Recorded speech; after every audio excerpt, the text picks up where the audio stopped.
Magandang araw mga mag-aaral. Ngayong araw pag-uusapan natin ang ilan sa mga pinakamahalagang tradisyonal na dulang panrelihiyon sa ating kultura. Pero bago tayo magsimula, may ipapakita akong 4 na larawan sa inyo. Tingnan ninyong mabuti ang mga larawan. Ano ang napansin ninyo? Ano kaya ang koneksyon ng mga ito sa ating kultura? Tama, ang lahat ng ito ay may kaugnayan sa ating pananampalataya. Ang mga ito ay mga dulang panrelihiyon na matagal ng bahagi ng ating tradisyon bilang mga Pilipino. Ngayon, bakit kaya mahalaga ang mga dulang ito sa ating kultura? Magaling, mahalaga ang mga dulang ito dahil hindi lang ito simpleng palabas.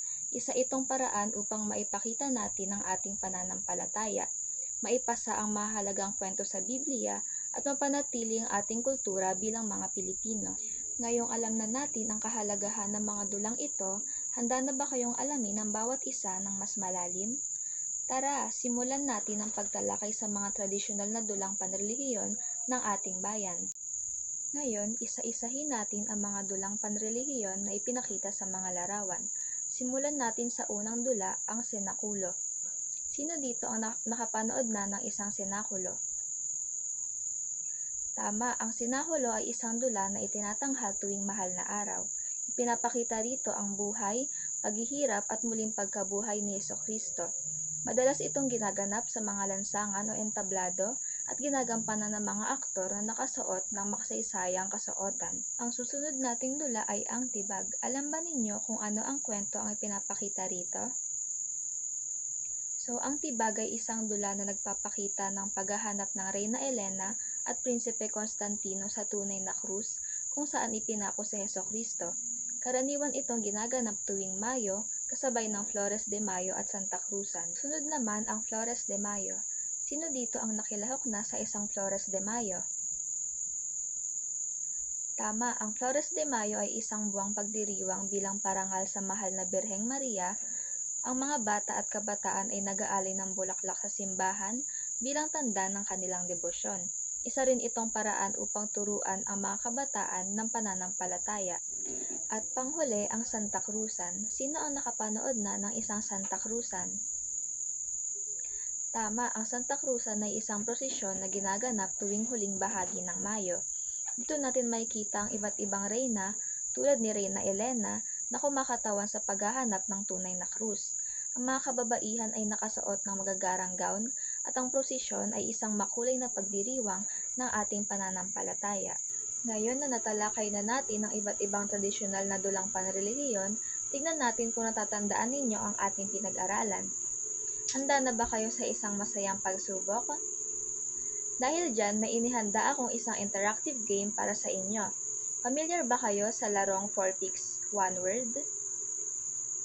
So, ganito ang gagawin natin. Ipapakita ko sa inyo ang 4 na larawan na may kaugnayan sa isa sa ating mga natalakay na dulang panrelihiyon. Gamit ang mga larawang ito, huhulaan ninyo kung anong dula ang tinutukoy. Simple lang, di ba? Handa na ba kayo? Tignan natin kung sino ang unang makakahula. Narito ang unang set ng mga larawan. Suriin ninyong mabuti kung anong dula ang nasa larawan. Tama, ito ay isang halimbawa ng senakulo. Pangalawa, ano sa tingin nyo ang mga larawan na ito?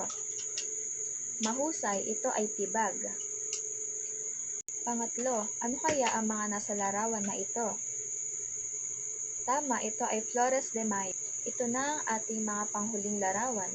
Sa tingin nyo, ano kaya ito? Tama, ito ay Santa Cruzan. Para sa ating activity 3, iscan ninyo ang QR code na ito. Sagutan ninyo ito ng maayos at tandaan, walang pressure. Mas mahalaga ang matuto kaysa sa magmamadali. Ang saya, hindi ba? Ngayon naman, para sa ating activity 4, gagamit tayo ng Kahoot. Gamitin naman ang link na ito upang makapasok sa ating Kahoot game. Siguraduhin nakafocus at handa kayong sumagot. May leaderboard ito kaya malalaman natin kung sino ang pinakamabilis at may pinakatamang sagot. Okay, game na tayo. Good luck at sana'y ma-enjoy ninyo ito habang natututo. Ang galing ninyo sa ating mga gawain ngayon. Napatunayan natin na hindi lang basta tradisyon ang mga dulang panrelihiyon tulad ng Sinakulo, Tibag, Flores de Mayo at Santa Cruzan. Ito ay bahagi ng ating kultura, pananampalataya at kasaysayan bilang mga Pilipino. Sana ay mas lalong lumalim ang inyong pag-unawa at pagpapahalaga sa mga ito. Huwag nating kalimutan na ang ating mga paniniwala at kaugalian ay nagbibigay ng pagkakakilanlan sa ating isang bansa. Sa susunod nating aralin, maghanda kayong muli ng panibagong kaalaman at kasiyahan sa pagkatuto. Maraming salamat sa inyong aktibong pakikilahok at hanggang sa muli.